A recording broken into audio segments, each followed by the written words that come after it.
Peer পদ্ধতি নিম্নকক্ষ বলেন, আমরা চাই সরাসরি সংবিধানে যেটা আছে সরাসরি ভোট। আর বাংলাদেশের মানুষ সবসময় বাংলাদেশের সংবিধানের আলোকে সরাসরি ভোটে অভ্যস্ত এবং এটাই তারা প্র্যাকটিস করেছে।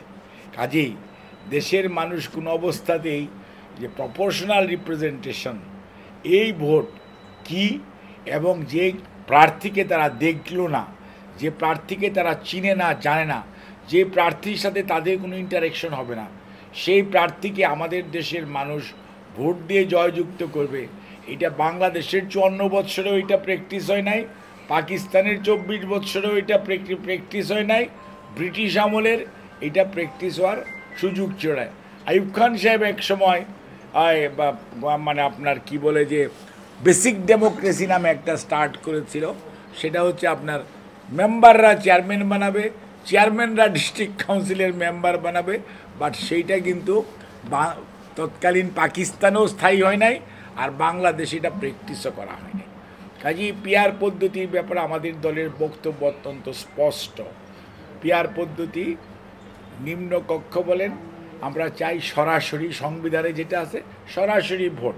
জনগণ তাদের প্রার্থীদেরকে সরাসরি ভোটের মাধ্যমে নির্বাচিত করবে এবং এটা যেভাবে আজকে ব্রিটেনে যে ডেমোক্রেসি প্র্যাকটিস হচ্ছে, ব্রিটেনকে আমরা বলি গণতন্ত্রের সূতিকাগার, তাহলে সেখানে থেকেই যদি আমরা গণতন্ত্রের কথা বলি, তাহলে ওরা কি প্র্যাকটিস করছে?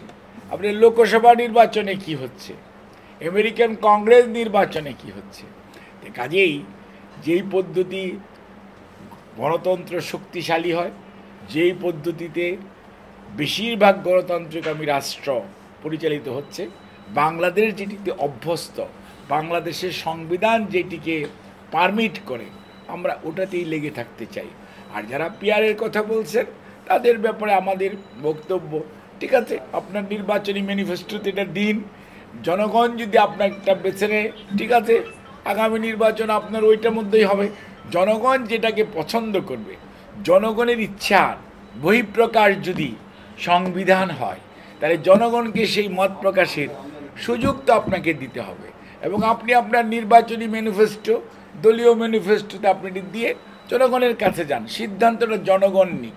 দয়া করে জনগণের উপর কোনো অধ্যাদেশ করে, কোনো সাংবিধানিক আদেশ করে বা কোনো প্রেসিডেন্সিয়াল প্রোক্লামেশন করে দয়া করে চাপিয়ে দিলে পরবর্তী এইটা কোনো অবস্থাতেই জনগণ ভালোভাবে নেবে না, এবং আমরা কোনো অবস্থাতেই এটি গ্রহণ করতে পারি না।